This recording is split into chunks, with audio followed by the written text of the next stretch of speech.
Hello, good day. My name is Chris Njoku. Today, I'll be showing you how to make 6 basic charts in Excel. If you watch this video from the beginning to the end, you'll be able to create bar charts, column charts, line charts, pie charts, scattered plot charts, and then histogram charts. I'm going to start from bar charts. Bar charts are used to show comparison between categories. Look at this data. This is a data set of sales for 4 quarters in different zones. You can see Q1, Q2, Q3, Q4. And these sales took place in the north, southeast and western region of that country. So the bar chart will help you to show comparisons between these various categories. Now, I want to bring this to your notice. The categories are organized along the vertical axis. Talking about vertical axis, I mean like a straight standing position like I just drew with my cursor. And then the values are organized along horizontal axis. This is what I meant by horizontal axis.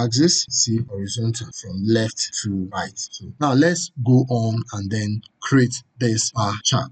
First thing is to select your data series. See, the quarters are inside and then the regions are also selected. So you go to your insert tab, click on it, and then if you are a beginner and then you're using Microsoft Excel 2016 beyond, please click on recommended charts. It will help you to have better understanding. However, if you're very sound in Excel, you can just go ahead and click on this and then go ahead and look for a particular chart you want to create. So let me go this way, recommended charts. Good. You can see these are recommended charts based on the data. However, what we intend to do here is to click on the bar chart. So we click on all charts and then this is bar. You click on bar. You can see that it has showed the 6 different subtypes of bar charts. I enumerated them here. We have the clustered bar, which is this, and then we have the stack bar, and then we have the 100% stack bar, we have the 3D clustered bar, and then we have the 3D stack bar, and lastly the 3D 100% stack bar. So as you go on and on in learning and perfecting your skills, you will probably see how you can use the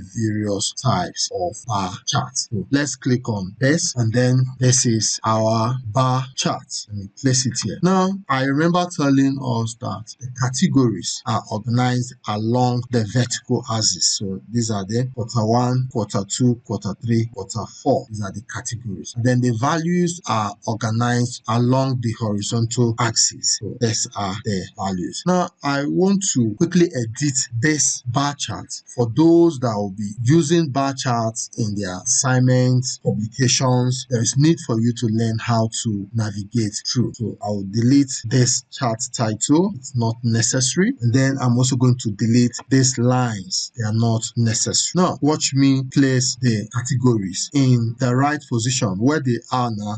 If I decide to give the axis a title, you'll find out that the categories will not be here or they'll be compressed. So you can right click and then format the legend, take it as well. So I want to take the legend to the top. So I click on this and see that it has moved to the top. So if I want to give the axis titles, you see that there will be space for the titles. Now, if I want to give the axis, the vertical axis and the horizontal axis title, I'll click on this plus sign here and then axis title. So you can see I can put values here and then I can put categories. So that's just how to edit and then give your bar chart a good look. Let me say values or sales. So give it sales. Now I click on this, then I can give it category. So you can see how it looks. You agree with me that it looks better this way. So you can give it category or anything you use for the classification. So this is just how your bar chart should look like. So let's just use one of the quarters to explain it. Let's use Q1 as an example. Let's talk about the Q1 sales. You can see that in the Q1, the north hold the highest sales. You can see that the blue bar is the longest in Q1, followed by this other bar like the brown brown bar, which is the south,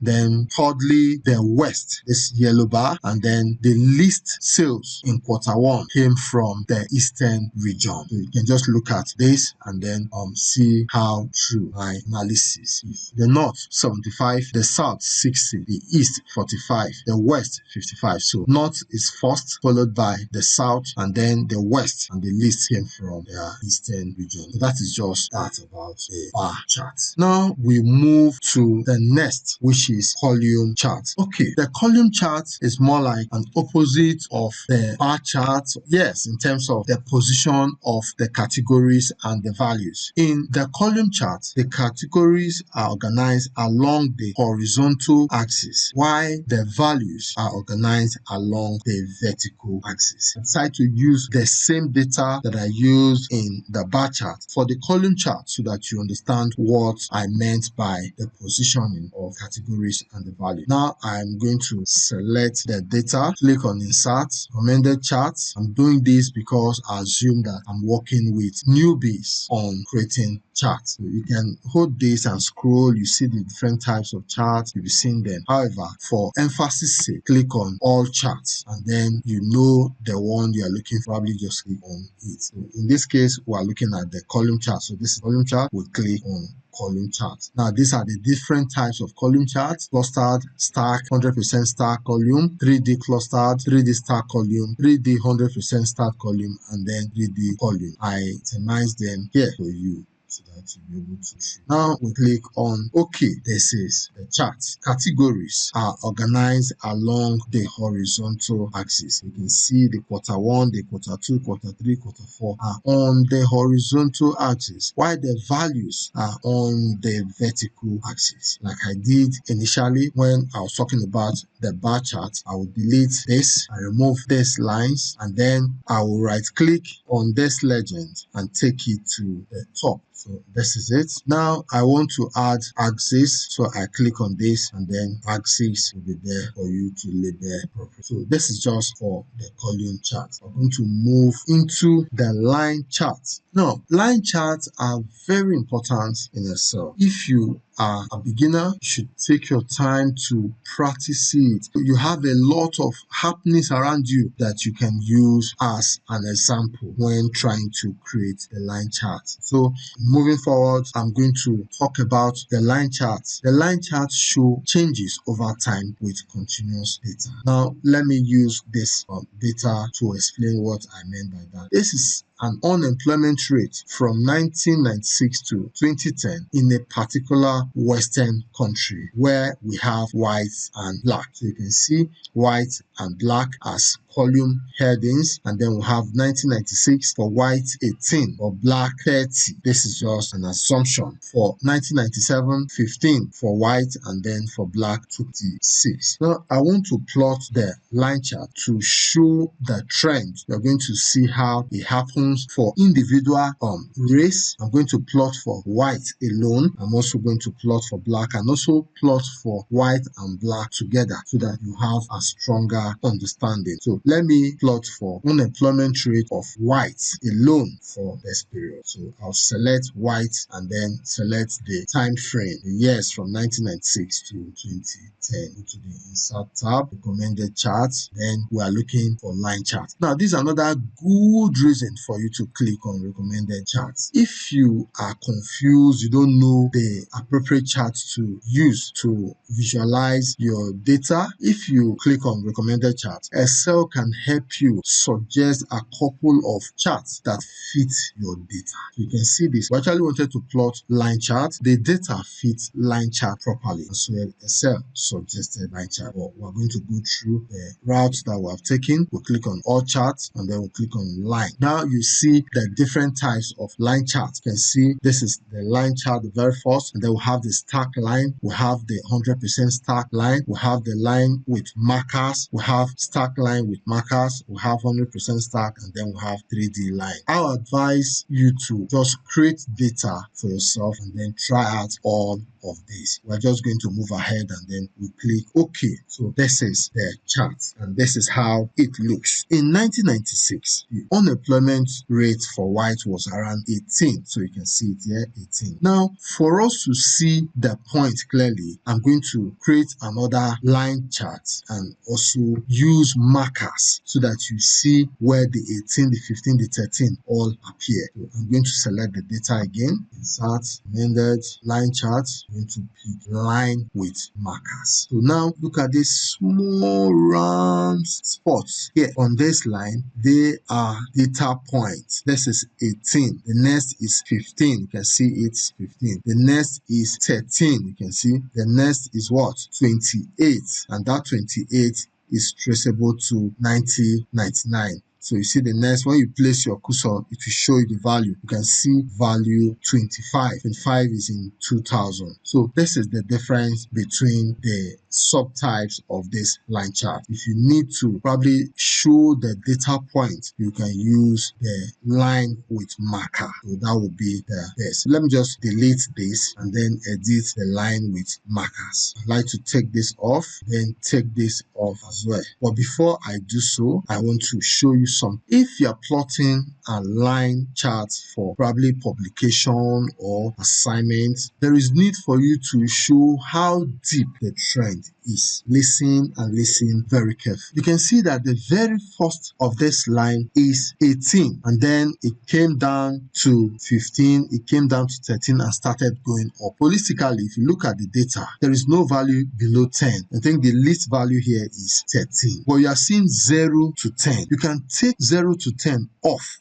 so that the lines will look slanted, look very deep. Now, this is what I mean by that. I will take my cursor to any of this point and then right click and then click on format axis. On the format axis, you can see the bounds, you see the minimum 0 and then you see the maximum 40. This is it, 0 and then the maximum 40. I want to change this minimum to 10 and then click here and see how it looks like. You can see it has become very deep. You see the trend very obvious. That is what I was trying to talk about. So in most cases, if you are writing a paper or you are trying to present a finding to your office staff, the best you can do is to edit your chart so that the trend, the slanting will look very visible. So right now I can take away this and also give the axis title by clicking on this and then I click axis title. So there you can just give this here. So anybody that's seen it will know what you're trying to talk about. So then you can give this employment rates. So this is just what you should do. You can see that this is very neat. That is for the line chart. We're moving ahead to the pie chart. Now, the pie chart helps to organize and show data as a percentage of a whole. I'm going to show you how to go about that. Look at this data, this company name and then expenditure.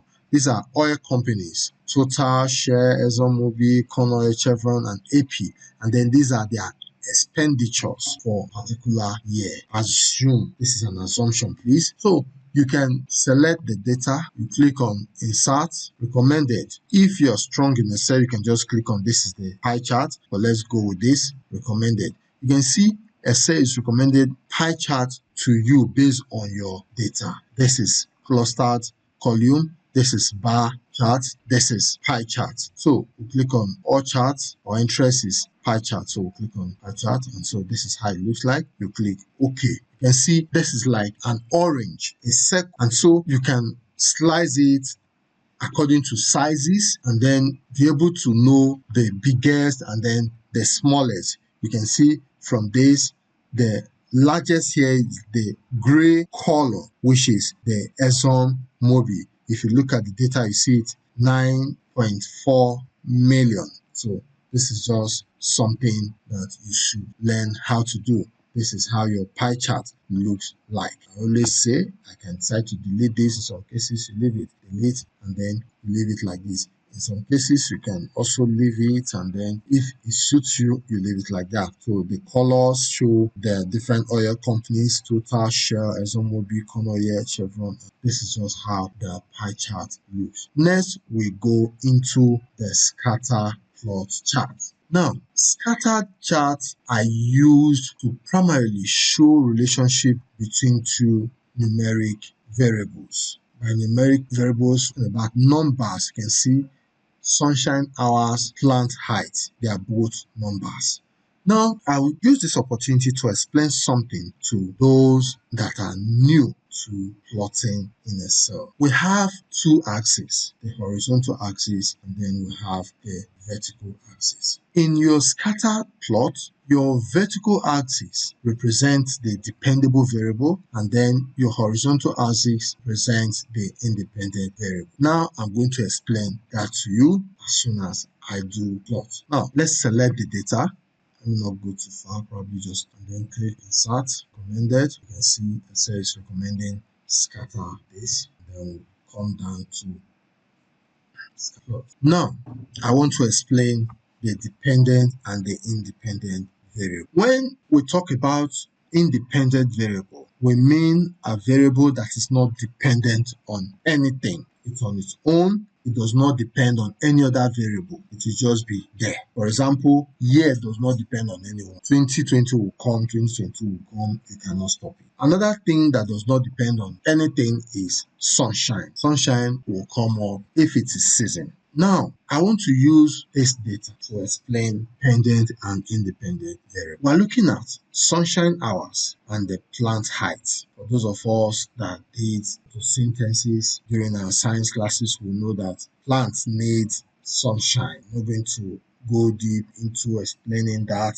so that those that are not science inclined will not feel. So, plant height is dependent on the hours of sunshine. However, sunshine does not depend on plant height. It's on its own. It does not have any dependence on plant height. Whether your plant grow or not, sun will shine when it is season. But if there is no sunshine, your plant might have stunted growth, which means the plant depends on sunshine. So the sunshine that does not depend on plants is known as independent variable. And then the plant height that is dependent on the sunshine hour is called a dependent variable. So your horizontal axis is the independent variable, call it the x-axis. And then your vertical axis,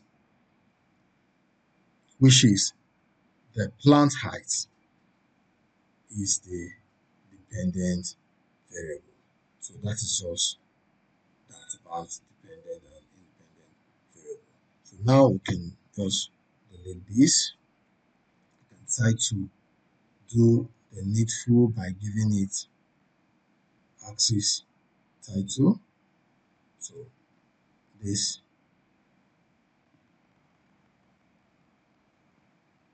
sunshine hour, then plant height. So that is that. You can try to remove these grid lines if you want to. This is some people will just let it go. If you want to, you just drop your cursor, then touch your delete key. You can also do that to this cursor. As it stands now, if it's a journal or whatever you're working on, copy this straight from Excel. Paste as a draw the word of Excel. That is for scatter chart. You can try to draw this very long. Now let me show you something again for those of us that are new to Excel. I decided not to add this data, but if I want to add it to my plot, I can just bring my cursor here, changes to this double-sided arrow, then I hold it till I get to the last data. When I release, you see that it will populate the series. Let me scroll up and then you see into it. You can see that the series is now much compared to what it was before. So that's just one thing you can quickly do. You can try to plot half of the data and then you can try to extend it to the entire data.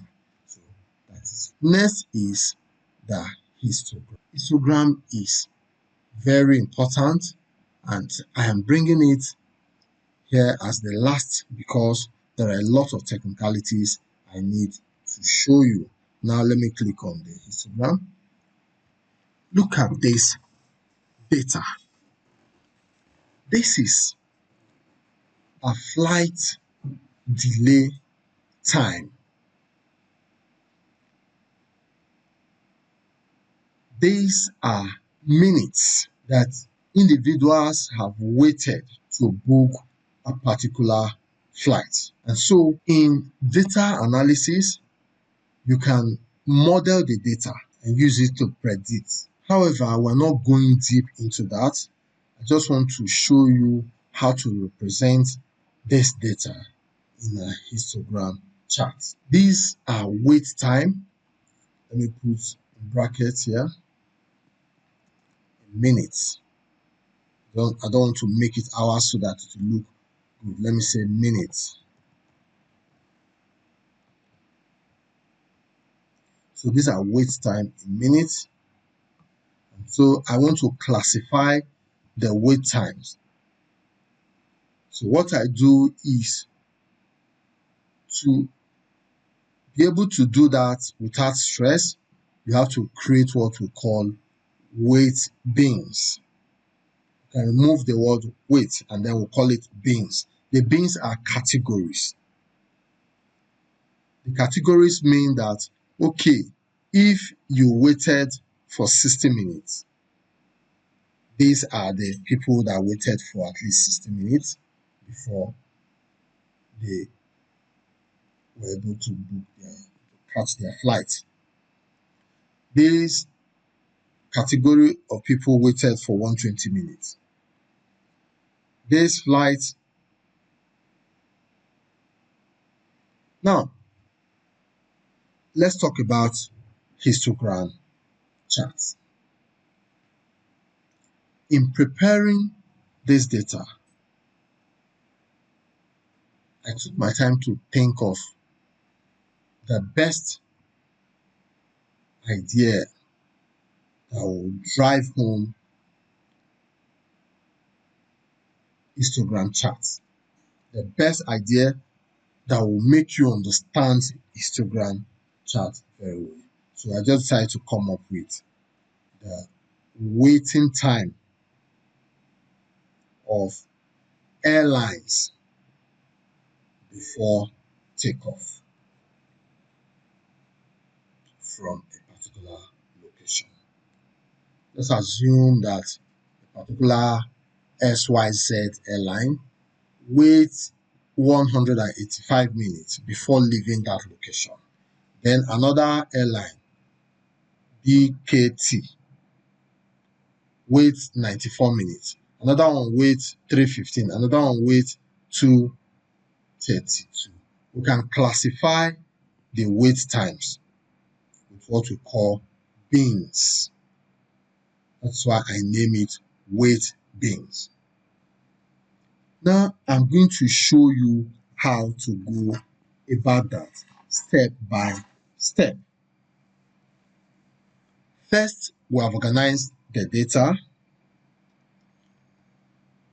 In order to go about creating a histogram, you need the data analysis to pack. To get that, you click on data. Look at your top right and then you see data analysis if it has been installed. If it has not been installed, in some cases, maybe you have not used data analysis to pack on your Excel, on your system, it will not be found here. So what you do is you click on this File tab, you scroll down to Options, and then you click on Add-ins. When you click on Add-ins, Excel will show you the analysis tool pack here if it's active. If it's not active, it will be down here. Because it's active, I have installed it. It's showing analysis tool pack here among the active application add-ins. So If yours is not there, if it's down here, you just click on it like this. You can just click on this analysis toolpack for VBA. When you click on it, you come down to this manage Excel add and click on go. You can see if it's not active here, it will not be checked. So what you do is you just check the box here. So click OK, and then you'll find it on this analysis ribbon.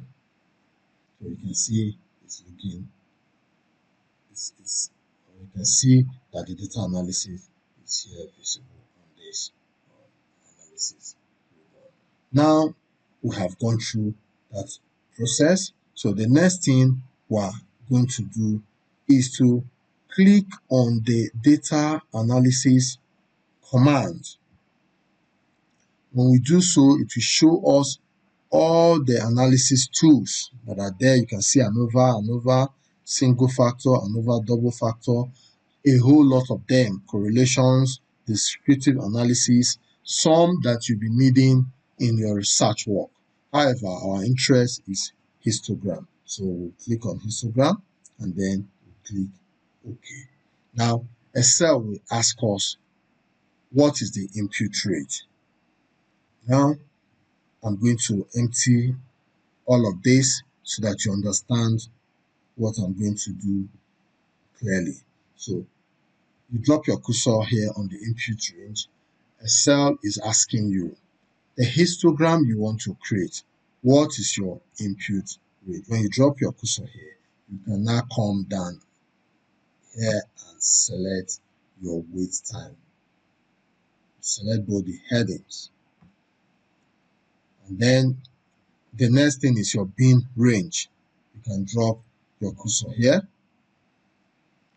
to select the bin range. So you come here and then select the complete bin range. See, if this label is not checked, you can check it immediately. Now you come here to output range. Output range is that Excel is telling you, where do you want me to drop your output when I create it? So you can just click anywhere on the worksheet, you just click here. So Excel will drop your output here. So you can just click on OK, and then you see your histogram. Then you see your weight bins and frequency created. Now, I want to explain this, but before I go into explaining that, I want to edit the weight bins so that you have a clearer understanding.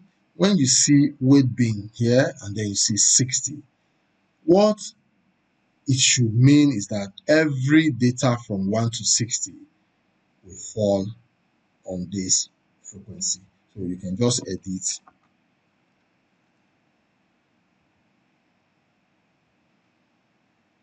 I want anyone watching this video to have a good understanding of what this is all about. So you can see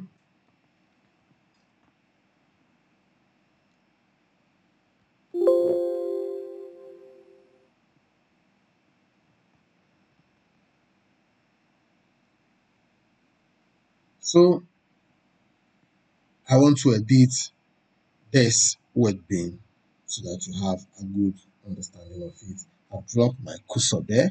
I want to make it from 1 to 60, and then the frequency will be here. And then the next one will be from 61 to 120, and then the frequency will be here.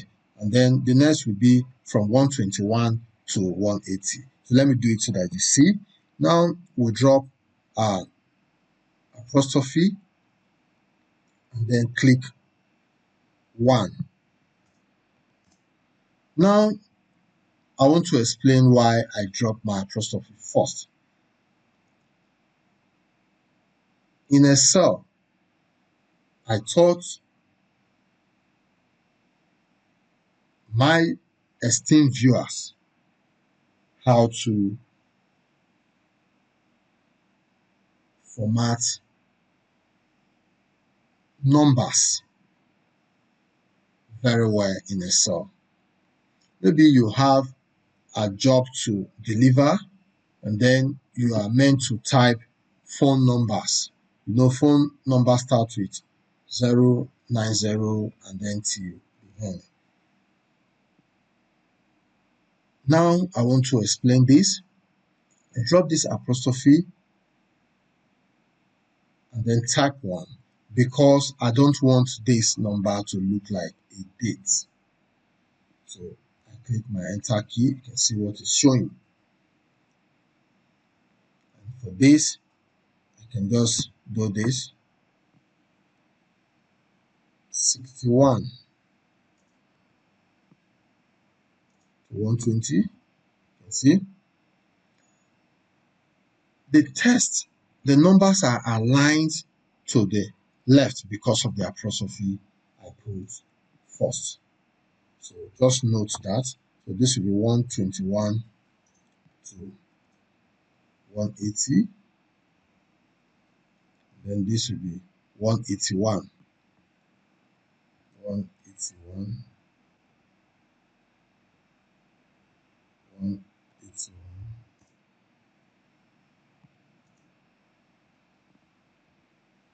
So this will be 241 to 300. 241.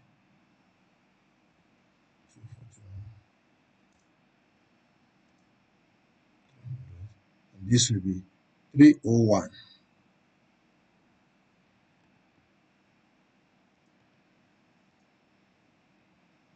So when you take a close look at this, you understand better that I made this weight bin of value between 1 to 60 to be on its own. And then any value that is above 60 will be from 61 to 120. And then the next range of values that fall between 121 to 180 will be on their own bin. So these are the frequency. Values between 1 and 60 appear 1 on this series. So this is just what I want you to understand very well. You can see we have only 59 here. That is the only value that falls between 1 and 60. The next is between 61 and 120. If you look at this very well, between 61 and 120 is 3. Now let me count it. This is 59, it falls between there. So it's one of it. And then the next is 91. That is 2. And then the next is 94. That's why you're seeing 3. So that is just how everything goes on. So you see the frequency of it occurring. Now, we want to quickly do the histogram. We have arranged the data using our data analysis command. We want to plot the histogram. We select the data range.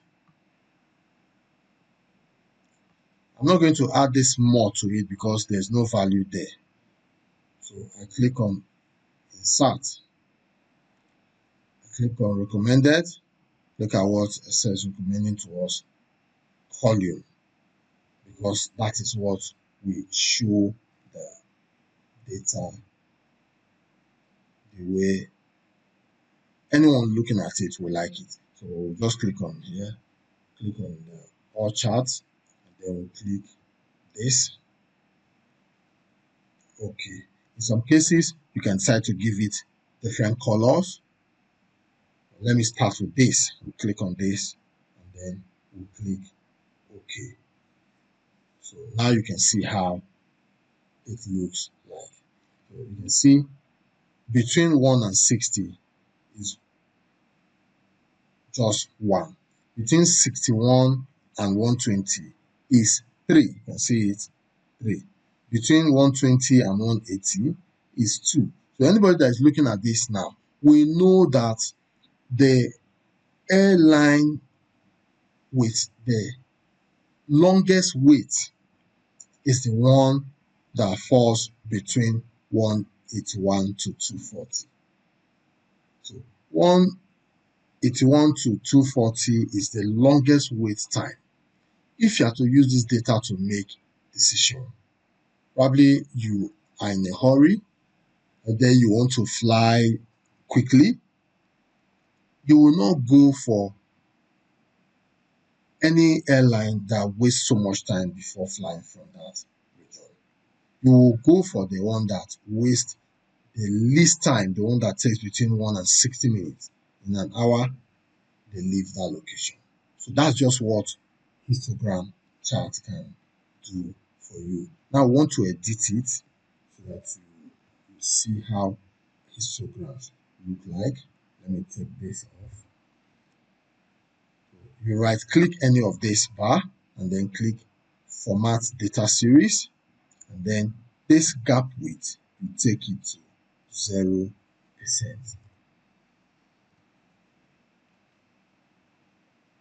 So you can see it has closed all the gap. This is how histogram looks like. Now I want to plot another and then use colors so that you probably see it clearer. So this is the data. Copy it again. This is the data. I'll select it again. And then insert.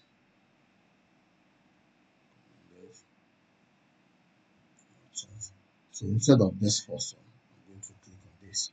So I click on this and then click OK. You can see how everything is looking. I can take this frequency away, delete this. So you can see the categories, how they are looking in different colors. Now I want to format it by taking away the gap.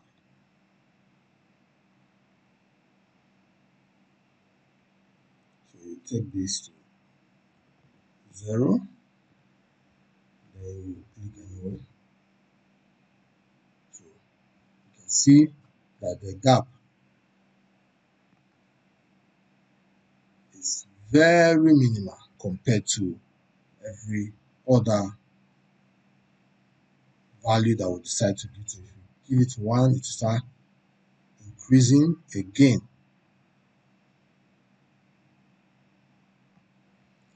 We want this.